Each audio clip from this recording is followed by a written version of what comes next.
Hi everyone, my name is Bill, and today I'm going to be showing you guys how to sew two shirts together. Okay, the first step is going to be cutting the shirts in half. And after cutting the shirts in half, that's when we're going to start adding the safety pins on the shirt here. And that's just to keep the shirts together. And you'll need about 4 to 6 safety pins for each side, and that should be enough.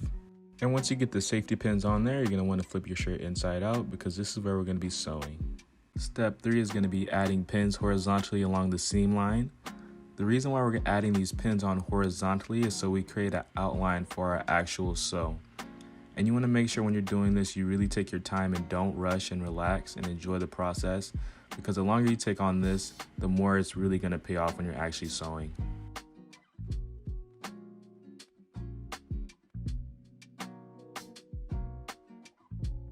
And when you're pinning these shirts together, 10 to 15 pins on each side of the shirt should work, regardless of what shirt size you're working on.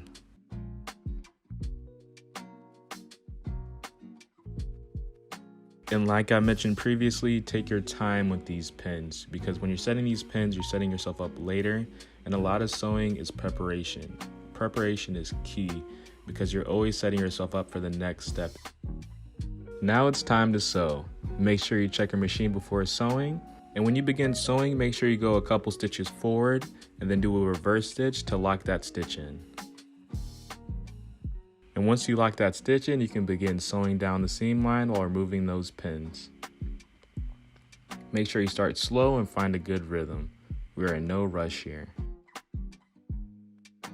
And when you reach the end, make sure you do a couple reverse stitches to lock in the stitch. And that's one side done. Now we only have one more side to go.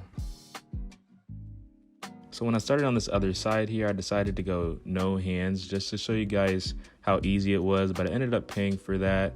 Ran into a little accident, made a little mistake, but nobody's perfect, so you just got to keep moving on. Always remember to start and finish your stitch with a reverse stitch. Here's a cleanup. We're just going to clean up the excess threads on the shirt.